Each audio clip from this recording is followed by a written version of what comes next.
Good evening. I'd like to talk about the Make-A-Wish organization. According to the website wish.org, the section titled How It All Started, Chris's Wish, accessed on January 11, 2019, and written by Tommy Austin, in the spring of 1980 during a desert stakeout, customs agent Tommy Austin told his partner Ron Cox about a dilemma he was having. Austin told Cox about a child named Chris Grecius who was battling leukemia, and he feared he did not have much longer to live. Austin told Cox how Chris desperately wanted to catch bad guys with him, but he did not know how to grant Chris's wish. Officer Cox took the request to the Arizona Department of Public Safety Director Ralph Milstead, who gave them permission by all means necessary to grant Chris's wish. On April 29th of that year, the Arizona Department of Public Safety grants Chris's wish, making him an honorary member of the force. Unfortunately, a few days later, on May 3rd, Chris lost his battle with leukemia.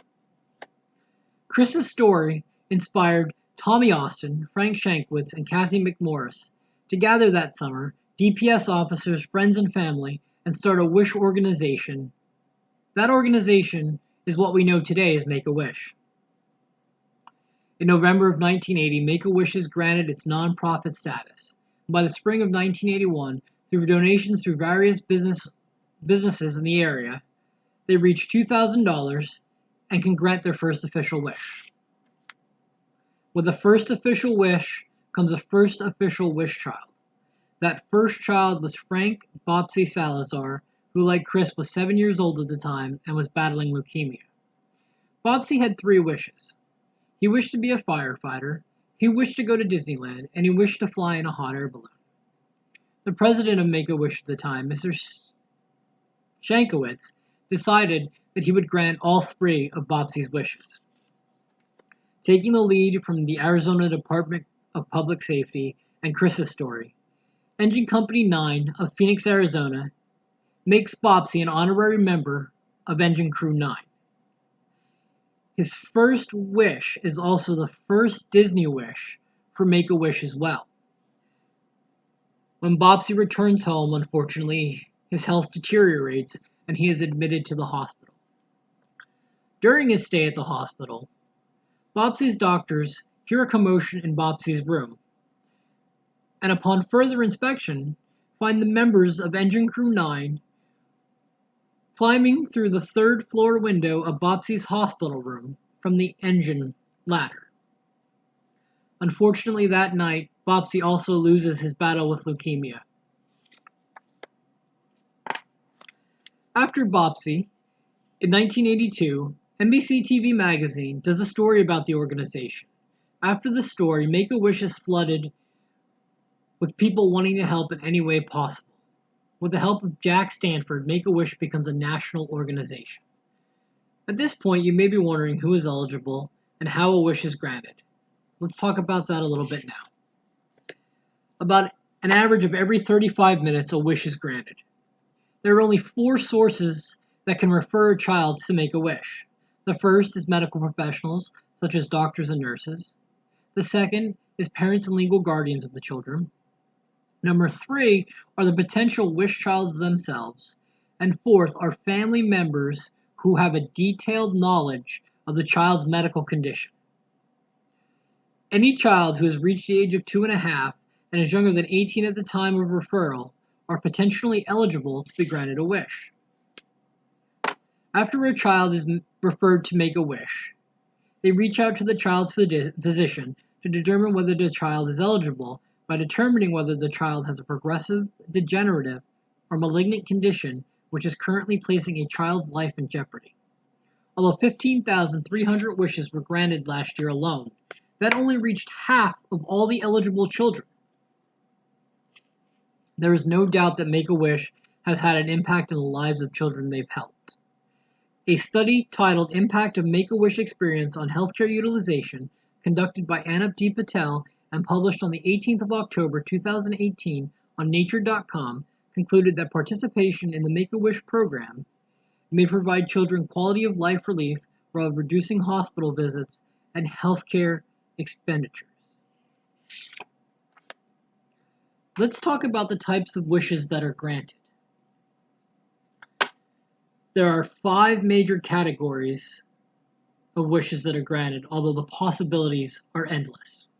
The first, I wish to go to such a place as Disney or a concert. Number 2 is I wish to be a cop like Chris or a firefighter like Bopsy. I wish to meet a celebrity, a character, a band. Number 4, I wish to have a new game system, a room makeover. And number 5, I wish to give. Giving presents to kids at a local hospital for Christmas was just one example of how a wish kid turned his wish into helping others. Although there are endless possibilities as mentioned before, Make-A-Wish does not grant wishes for hunting trips or ones that involve any type of firearms. An article written for MentalFloss.com by Jake Rawson on March 2nd, 2017, titled 11 Things You May Not Know About Make-A-Wish. He stated that through 2015, half of all wishes have involved Disney, which means that over 100,000 Disney wishes have been granted. Disney by far is the most popular destination wish request. Speaking of celebrity wish requests, according to an August 21st, 2015 article by Libby Hill, written for the LA Times, titled After 500th Make-A-Wish Request, WWE superstar John Cena says he dropped everything to do it again. Cena is by far the most popular celebrity wish granter, having done more than anyone else at over 500 wishes granted. The next closest is only around 250 wishes granted. He stated that even though his schedule is always busy, that he would drop everything. If I can offer a fantastic experience, I'll be the first in line to do my part. We've talked about how Make-A-Wish was started. We talked about how wishes are granted and what type of wishes. But let's talk a little bit now on how you can help Make-A-Wish. There are many ways that people can get involved. You can volunteer with your local chapter as a wish granter, office clerical support, translator, fundraiser. You can sponsor a specific wish through a corporate sponsorship. You can do online fundraising, such as fundraising on Facebook. You can organize Walk for Wishes. You can do monetary donations, such as a one-time donation, or set up recurring monthly payments. You can consider listing Make-A-Wish in your will. You can donate your car. You can donate even to a specific Make-A-Wish request. As you can see, there's endless possibilities to how you can help Make-A-Wish. One of the more popular ways to help Make-A-Wish is by donating your frequent flyer miles. According to Wish.org, Make-A-Wish would need 2.8 billion miles, or roughly 50,000 round-trip tickets, to cover every travel wish every year. In conclusion, I hope this has helped you to understand Make-A-Wish better, how you can help, and how it truly affects the lives of critically ill children. Thank you.